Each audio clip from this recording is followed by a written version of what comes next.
So, welcome to the show. I'm your host, Dr. Joseph Coppus, and we're here with my guest, Daniel Carcillo. Thanks for joining me today, Dan. No worries. Thanks for having me. Yeah. So tell us a little bit about your story for those who don't know you. It's a pretty interesting story. Yeah, so I played 9 years in the NHL. I was lucky enough to win 2 Stanley Cups. And a lot of good things came out of the playing career, but post-retirement, have had to really delve into research and alternative treatments to treat my brain injuries and brain damage that was sustained from the repetitive head trauma that obviously comes, I think hand in hand with playing professional sports. So, it's been a long journey, and I've tried tons of treatments, and being at a functional neurologist or a neurological institute, I have seen some gains from the different types of modalities that are here. So I advocate a lot for understanding signs and symptoms of brain health or brain trauma, and then I think it's really important to offer people a whole wide range of alternative treatments that could possibly help, because it's not a one shoe fits all type of deal. Right. So, it was dark at times, and I've been through mental health issues because of it. But understanding now and kind of coming out on the other end after going inside internally and checking hormones and doing some other things. Yeah. I think, as pituitary gland can get injured with repetitive head trauma, and your thyroid. So, really going inside and then changing kind of my view of the world and just my energy towards how I think about brain trauma. Yeah. I think a lot of us have this image that we lost something, or that we have to get back to the person I was before the trauma that occurred. And really, I think accepting that you have trauma, and then working around it, which at the essence is neuroplasticity and what these places can do for someone. Absolutely. Now, you had mentioned, obviously, you had spent a few years, 9 years in the NHL, which is a pretty brutal league. You probably sustained a lot of hits. What's an idea of how many maybe hits you sustained a season?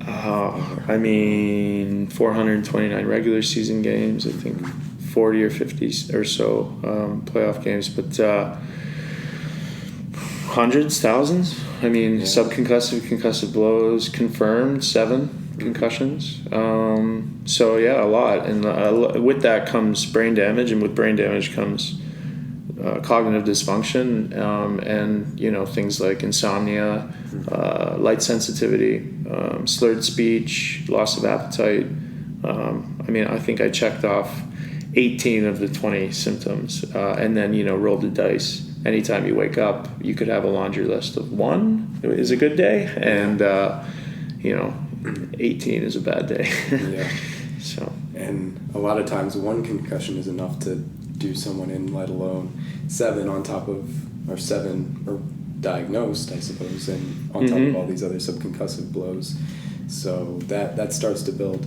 Yeah. There's an analogy that I like to think of with subconcussive blows. You have a hill sitting or a house sitting on the edge of a cliff, and so these winds and the rain, and little by little, that house isn't going to fall right away. But with those little hits, that erosion, eventually that house does topple. Absolutely. So places like this, and again, going inside and checking your hormones, and can really help reinforce that house, and so that it doesn't fall. I think a lot of us, when we think of brain trauma, we wait too long. Yeah.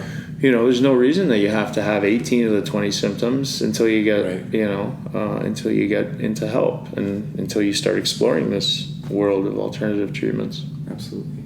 And I guess the follow-up question would be, how soon do you think you started to notice these symptoms, and what did you do when you were experiencing them? Did you have to play through them? Did you try to address them immediately?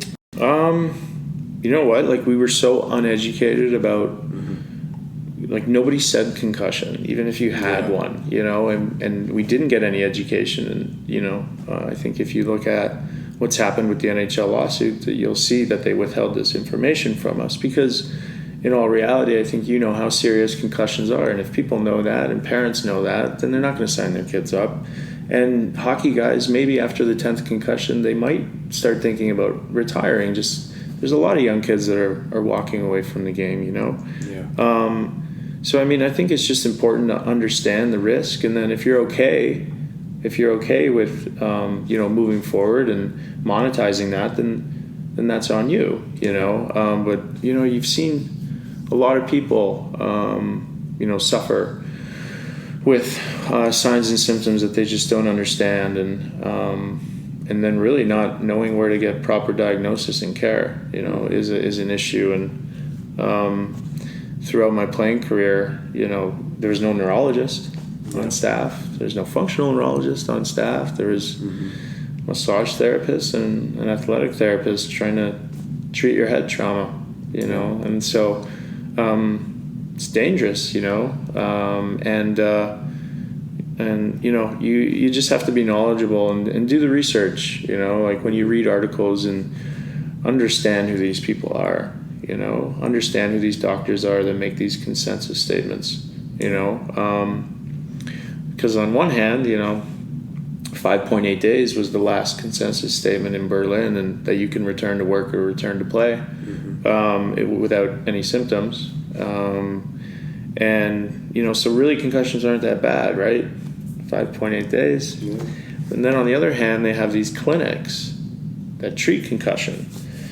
And I think we know that concussions are pretty bad, you know, so they play both sides. So you just have to understand, you know, with children too, children are the most at risk, right? So I'm glad that some of these rules have changed, and, you know, wait till their neck muscles develop, you know, before they start hitting. So it's good that soccer has changed that, and to some sense hockey has as well. So, but, you know, a lot of what I do today just has to do with advocacy work of trying to recognize those signs and symptoms, and then, you know, look around. This place is a place that you can turn to, you know, if you find yourself in a dark place.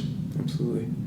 So, since you've been in the league, and how the climate in the league is now, and the understanding of concussion and the potential long-lasting effects that it can have on someone's life, how do you think the mindset of current players has changed, or maybe hasn't changed? Yeah, I mean, well aware of the educational, you know, video that they show the players at the beginning of the year now, and just, again, it touches on signs and symptoms and nothing about, like, diagnosis and care. And, you know, you look at up and down these teams, they still don't have neurologists, but I think people are more aware now, with social media and this information being so readily available, and people being able to, you know, gain information rapidly and really take a step back and be like, wait, you know, start asking questions. That's what you want to do. And then you just want to make an educated decision, right? If you should continue or not. And, you know, so I think the climate has changed, that more guys are aware. I still think that they're not so much inclined to, you know, put the research in and to actually, you know, try these different avenues. They're steered right towards big industry and the guys that are affiliated with making the consensus statements, because they're all, 75% of these doctors are affiliated to collision sports. So it's really dangerous, you know, and understanding that, I mean, you don't have to be a rocket scientist to be like, wait a minute, you know, maybe I shouldn't go to that guy. Maybe I shouldn't take these shots in my neck. Maybe I shouldn't go on the drugs that they're trying to prescribe to me. You know, maybe I should seek out different avenues, you know. Absolutely. Yeah. So, but it is changing. The climate, I think, they're just more aware now, right? Which is good. It's great. It's great, you know. And things like this help. Yeah. You know? And at the end of the day, I guess that's really all you can. That's all you want, man. Honestly, like, people ask me all the time, like, what's going on with the lawsuit and stuff, and it's about holding people accountable. And honestly, it's just about, you had the information, you didn't give it to me. Yeah. You took that educated decision out of my hands, and then I'm in a place where I'm spending, a lot of money to try to get my health back. And you want to hold these people accountable. Then you have friends that pass away, right? That were suffering, that nobody helped. So you definitely want to hold people and organizations accountable. So this doesn't happen again, right? It doesn't have to happen that way. Because that's the most. I mean, it's unfortunate what's the climate that it has been, but at the end of the day, we got to make changes to make it better for the next generation, so that people don't continue to suffer, like you unfortunately have. So, yeah, that's great. But thankful, thankful for everything I've had to go through. Yeah. Right.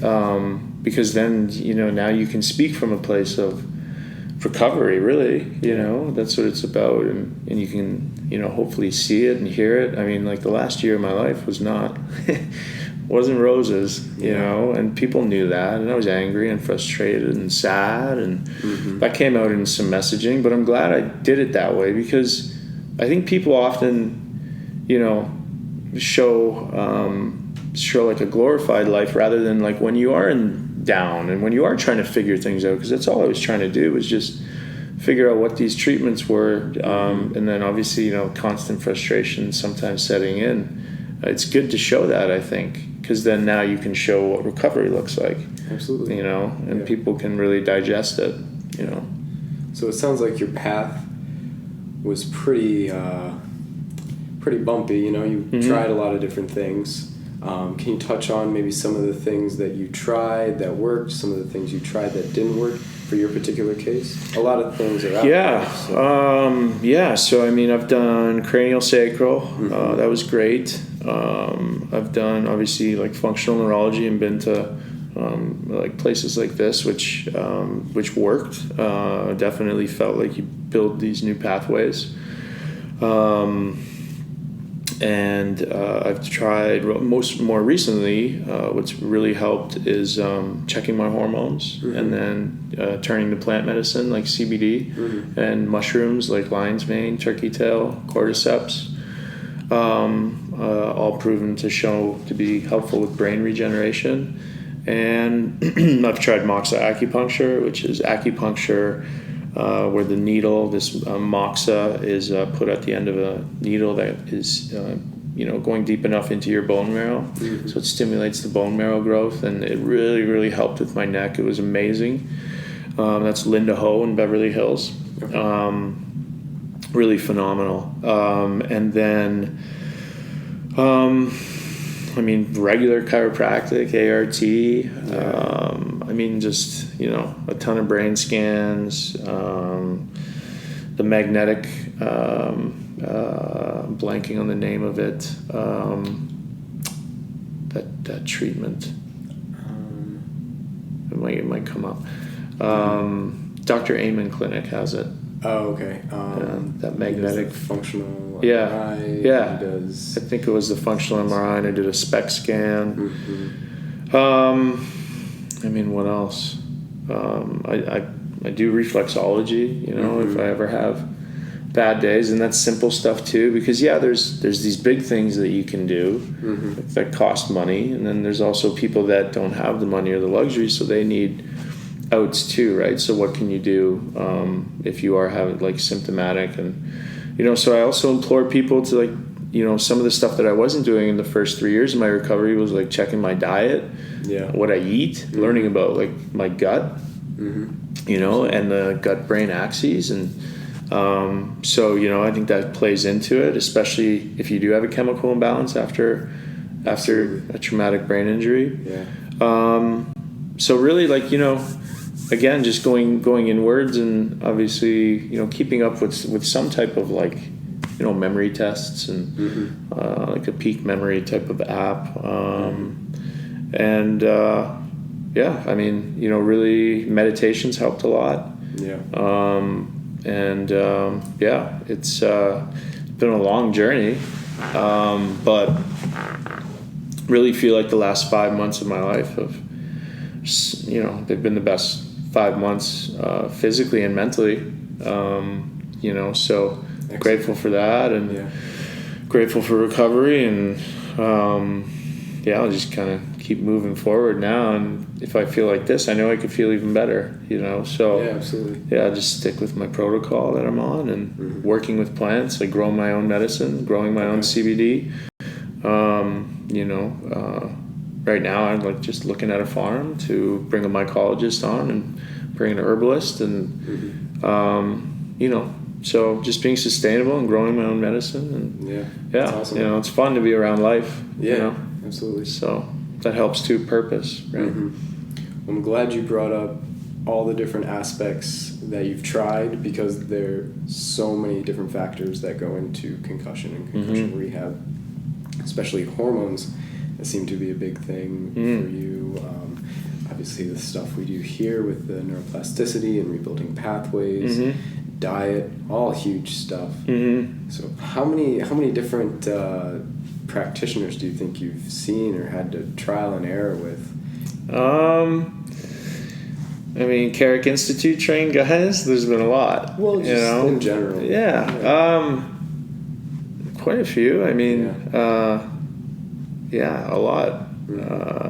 Definitely over probably 20 if I would have to guess, 20 or 30. Again, just 3 years of really searching for what's going to work for me, and then talking about it. Because people need these different types of tools, right? What works for me might not work for the next person. Absolutely. Absolutely. And that's one of the biggest goals of this podcast in particular is, we want to have guys like you to come on and share your story, talk about your struggles, talk about what worked, what didn't work, have practitioners who come on to talk about different modalities that they provide, and then the listener and the other patients can decide that sounds like a good thing for me. So evidence-based. I really like evidence-based treatments now, and I really won't do anything that isn't evidence-based. And with what I'm talking about as far as hormones and these non-statin natural drugs that you can go on to boost your pituitary gland and get that working again, and your thyroid, and fix my free testosterone, for example, was at the level of a 70-year-old male. Really? I'm 34. Yeah. Cortisol levels were through the roof. That's your stress hormone, So also understanding that, and understanding, energy, and understanding how powerful meditation can be.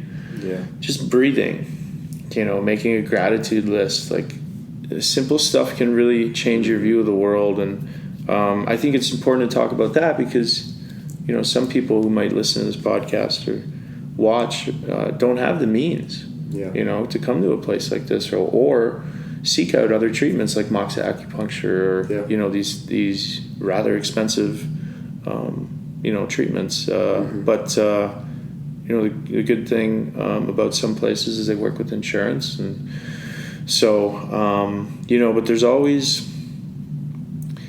always a way out, and I think that's important because these symptoms can linger, in some people, and so that's why you want to talk about all these different treatments, because you don't want to get to a situation like I was in 5 months ago where there's no hope, because you've tried everything, and then that's when suicidal ideation creeps in, and that's when anxiety can get overwhelming, but thank gosh, you listen to people, and people come into your life for a reason, and I was introduced to plant medicine, and then I checked my hormones, and those were, that's kind of what I'm moving forward with now. So, and that's just my story, but other things have worked for me as well, right? Yeah. So, but understanding diet, nutrition, intermittent fasting is great. It's huge, especially with head injuries, it's just, you probably know more of the medical science behind it, but it just clears the gunk and helps with neural pathways, and so there's a lot of things really, right, where like you could talk about these things, and they don't have to you don't have to pay anything. Exactly. You know, If anything, you're saving money. Yeah, exactly. Yeah, for sure. You're not eating. So yeah, but yeah, that's helped too. You know, I just adopted that not too long ago, and you know, That's great. yeah, it's cool. Great. It's cool to add these things. You know, So outside of, I mean, obviously you're working to get yourself better. What are maybe some projects that you're working on in life that, so I'm growing my own medicine. I created 2 LLCs, one called Open Mind Plant Health, which is basically a plant health company that is based in plant medicine. Mm-hmm. And we're going to come out with a product line. Some things are going to have CBD and CBG as far as the neuroprotectant and anti-inflammation properties, as well as what I touched upon before, the mushrooms that have been shown in double-blind placebo studies to break up things like amyloid protein that causes Parkinson's, dementia, CT, Alzheimer's. And then I also created a harvest co-op, so a farming co-op, because we are going to grow, our own medicine, so that we know exactly what's going into it, and we know exactly what's going into our products, and we know exactly what's going into your people's body. And this is just based off of, again, my experience in recovery and in the concussion world, and giving people a real solution now that they can take on a daily basis that isn't an SSRI, and isn't putting a chemical on a chemical imbalance, and it comes from Mother Nature. So, pretty exciting times, and just enjoying my kids and my family, and also educating with Chapter 5. These different things that have helped me, it's exciting times for sure. You can do a lot when you're healthy. I struggled for a long time, man, for 3.5 years, and like even in this 5 months, it just kind of blows my mind. Even the way that I talk to myself now is totally different. It's different. It's not so negative.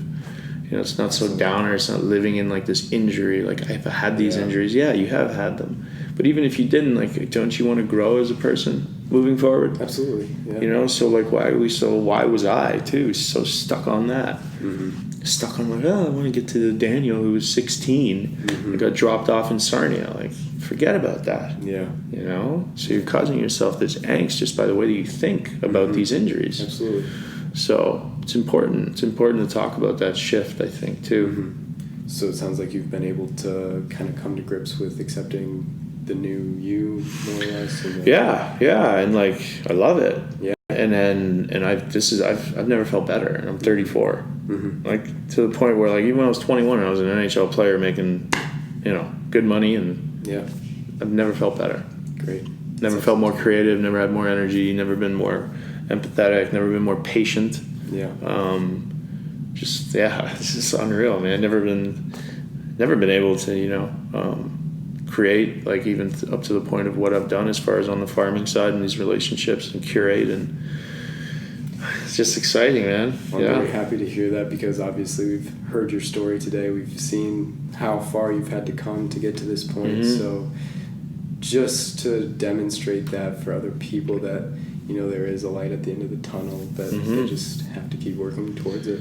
Yeah, I mean, I think, I definitely want to say, you have brain injury, you have brain damage, and now you are more at risk for neurological degenerative diseases. That doesn't mean you are going to get them, okay?